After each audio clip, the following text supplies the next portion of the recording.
Hello friends, welcome to my YouTube channel PCS nirvana.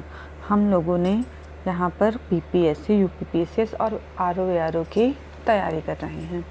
तो हमें जैसे पता है कि अभी यूपीपीसीएस के एग्ज़ाम में सिर्फ 25 दिन बचे हैं, 25 से 26 दिन बचे हैं। तो हम लोग जो है अभी करंट अफेयर्स रिवाइज़ कर रहे हैं। मार्केट में घटना चक्र और घटनासार दोनों आ गई हैं। आपको दोनों में से जो भी सूटेबल लगे पढ़ने के लिए एक बुक पढ़ लीजिए और साथ में अगर हो सके तो जुलाई से लेकर जुलाई, अगस्त, सितंबर, अक्टूबर तक का जो है करंट अफेयर्स किसी मंथली मैगज़ीन से ज़रूर कर लीजिएगा।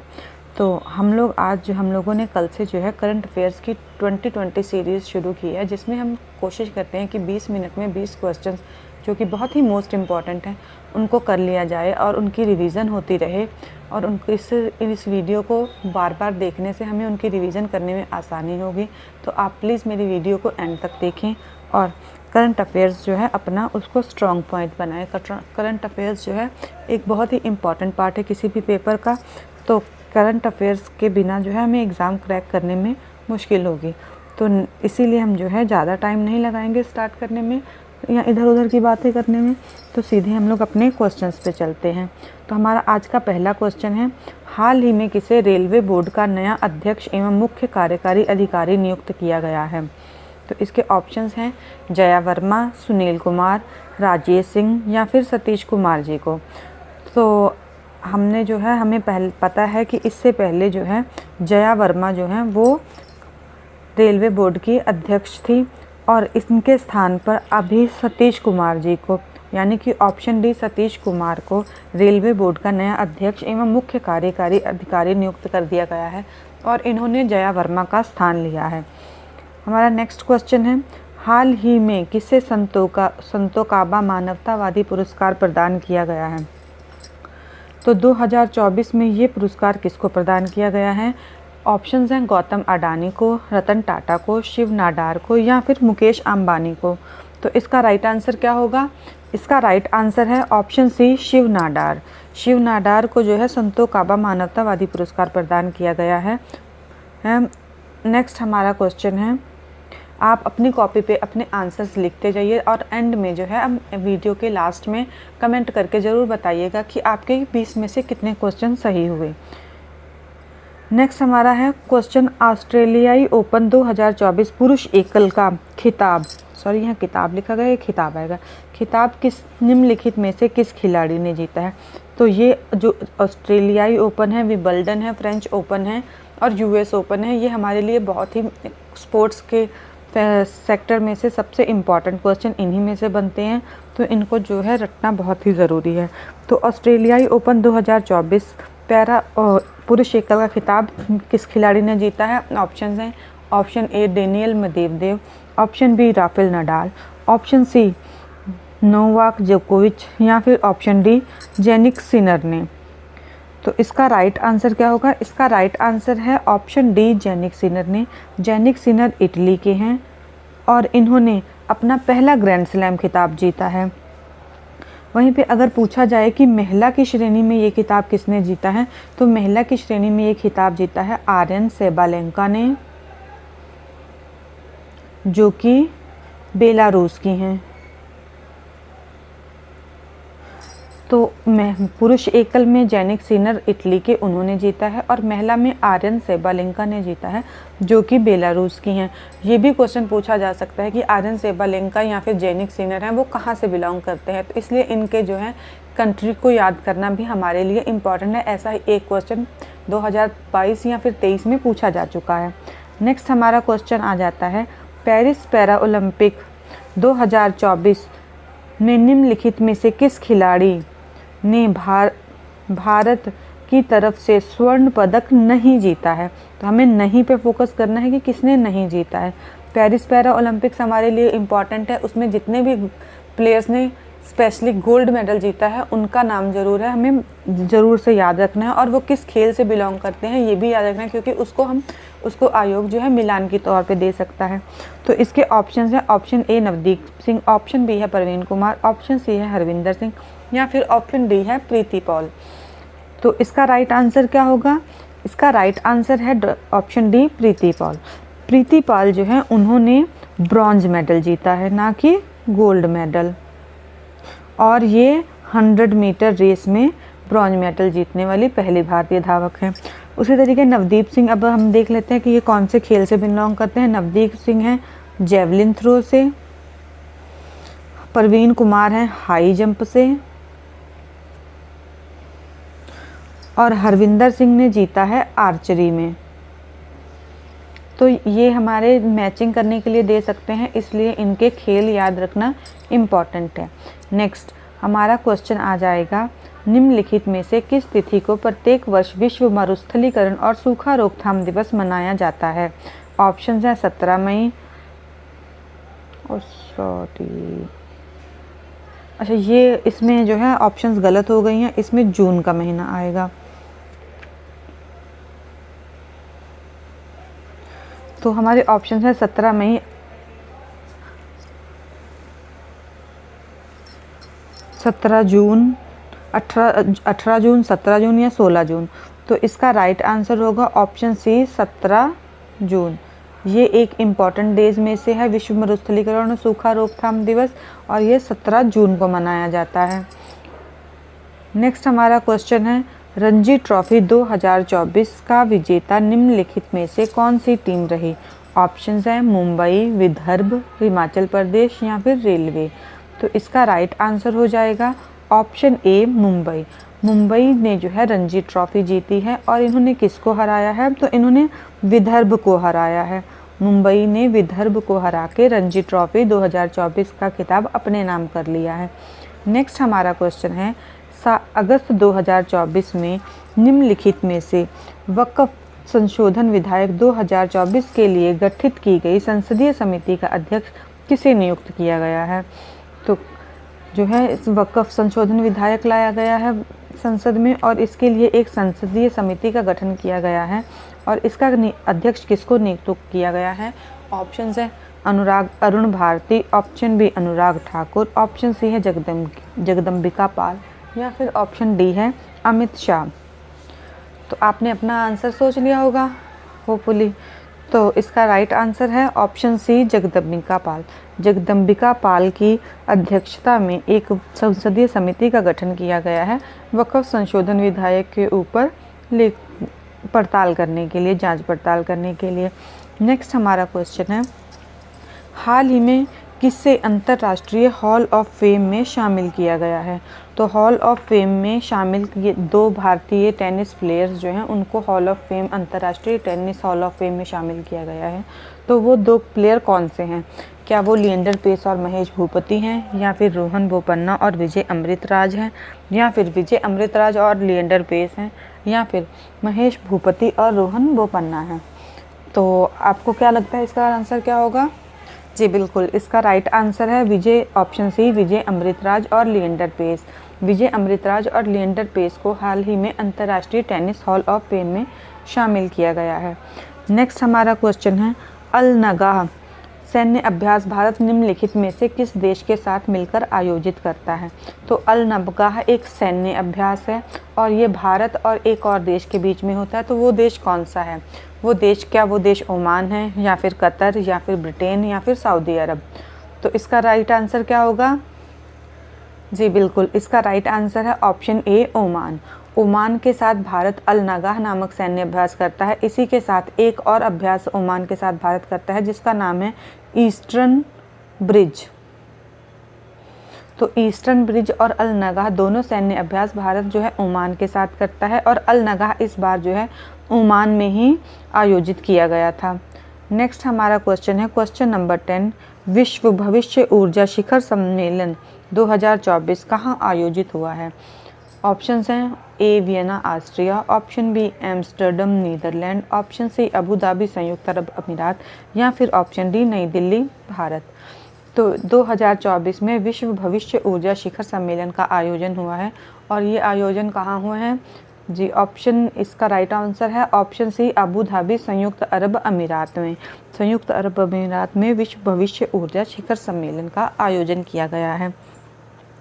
नेक्स्ट हम अपने अगले क्वेश्चन पे चलते हैं। नेक्स्ट हमारा क्वेश्चन है, 33वां सरस्वती सम्मान प्राप्त करने वाली साहित्यकार प्रभा वर्मा निम्नलिखित में से किस भाषा की साहित्यकार हैं। तो हमें ये याद रखना है कि 33वां सरस्वती सम्मान किसे दिया गया है, तो वो दिया गया है साहित्यकार प्रभा वर्मा जी को। 33वां सरस्वती सम्मान किसे दिया गया है? प्रभा वर्मा जी को। और वो उनकी किस पुस्तक के लिए दिया गया है? तो ये दिया गया है रुद्रा सात्विकम के लिए। तो रुद्रा सात्विकम जो है, इस पुस्तक के लिए प्रभा वर्मा जी को सरस्वती सम्मान दिया गया है। और ये किस भाषा में लिखी हुई पुस्तिका है? तो इसका राइट आंसर क्या होगा? कोंकणी, या फिर बी कन्नड़, सी हिंदी, या फिर डी मलयालम। तो इसका राइट आंसर है ऑप्शन डी मलयालम। सरस्वती सम्मान प्रभा वर्मा जी की पुस्तक रुद्रा सात्विकम, जो कि मलयालम भाषा में लिखा गया है, उसके लिए दिया गया है। नेक्स्ट हमारा क्वेश्चन आ जाता है, वर्ष 2024 में विश्व की पहली मिस AI मॉडल का खिताब जीतने वाली किंजल लाइली निम्नलिखित में से किस देश से संबंधित हैं? तो किंजल लाइली में पहला, क्योंकि ये पहला है इसलिए ये हमारे लिए इम्पोर्टेंट हो जाता है। तो इसीलिए मिस AI मॉडल, ये मिस AI मॉडल है और ये इसका खिताब जो है किसको दिया गया है? तो मिस AI मॉडल बनी है पहली किंजल लाइली। किंजल लाइली AI मॉडल बनी है, जो कि पहला था। और ये किस देश से बिलोंग करती हैं? तो इसके ऑप्शंस हैं option A Bharat, option B Mexico, option C पुर्तगाल, या फिर ऑप्शन डी मोरक्को। तो इसका राइट आंसर है ऑप्शन डी मोरक्को।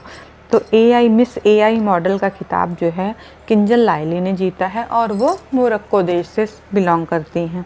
नेक्स्ट हमारा क्वेश्चन है क्वेश्चन नंबर 13, यानी कि 5 जून 2024 को मनाए गए विश्व पर्यावरण दिवस 2024 की मेज़बानी निम्नलिखित में से किस देश द्वारा की गई है? तो आप इसका आंसर बताइए। क्या ये स्वीडन है जहाँ पर विश्व पर्यावरण दिवस 2024 की मेज़बानी की गई, या फिर ब्रिटेन, या फिर सऊदी अरब, या फिर भारत? तो इसका राइट आंसर सोचिए। जी बिल्कुल, आप सही सोच रहे हैं। इसका राइट आंसर ऑप्शन सी सऊदी अरब। तो सऊदी अरब में जो है विश्व पर्यावरण दिवस 2024 की मेज़बानी जो है सऊदी अरब ने की है। और इस बार इसका थीम भी इम्पॉर्टेंट है, हमें याद रखना है। ऐसे दिवस के थीम्स पूछ लिए जाते हैं पेपर में। तो इसका थीम था land restoration, desertification and drought resilience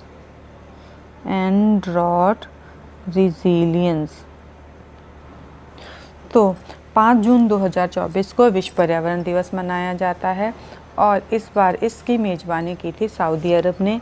और इस बार विश्व पर्यावरण दिवस की थीम थी land restoration, desertification and drought resilience. Next हम अपने अगले सवाल पे चलते हैं। हमारा अगला सवाल है, उत्तर प्रदेश एग्रीकल्चर नीति 2024 के संबंध में सही कथन है। पहला कथन है, उत्तर प्रदेश मंत्रिमंडल ने अग्रिम 3 वर्षों की अवधि के लिए 2 जुलाई 2024 को अनुमोदन प्रदान किया है। और दूसरा कथन है, वित्तीय वर्ष 2024-25 से प्रारंभ इस नीति का उद्देश्य कृषि डिजिटल सेवाओं को बढ़ावा देना है। तो इसमें ऑप्शंस हैं केवल 1, केवल 2, 1 और 2 दोनों, या फिर ऑप्शन डी ना तो 1 ना ही 2। तो इसका राइट आंसर क्या हो जाएगा कि इसका राइट आंसर है ऑप्शन सी 1 और 2 दोनों, यानी कि दोनों ही कथन सही हैं। उत्तर प्रदेश मंत्रिमंडल ने 3 वर्षों की अवधि के लिए 2 जुलाई 2024 को उत्तर प्रदेश एग्रीकल्चर नीति 2024 को अनुमोदन दिया है और ये 2024-25 के वित्तीय वर्ष से प्रारंभ होगी। और इस नीति का उद्देश्य है कृषि डिजिटल सेवाओं को बढ़ावा देना। चलिए नेक्स्ट क्वेश्चन पे चलते हैं।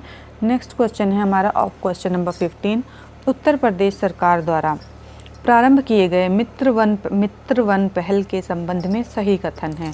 तो ये भी कथन वाला सवाल है। कथन वाले क्वेश्चंस आजकल बहुत आने लगे हैं, ये नया ट्रेंड है। और अब वन वर्ड जो है क्वेश्चंस आंसर वाले क्वेश्चन कम आते हैं और स्टेटमेंट वाले ज़्यादा आते हैं, तो हमें उनकी प्रैक्टिस भी साथ ही साथ करते जाना है। तो हमारा पहली स्टेटमेंट है, इसकी शुरुआत वृक्षारोपण अभियान 2024 के दौरान 35 वन परिभागों के साथ मिलकर की गई। और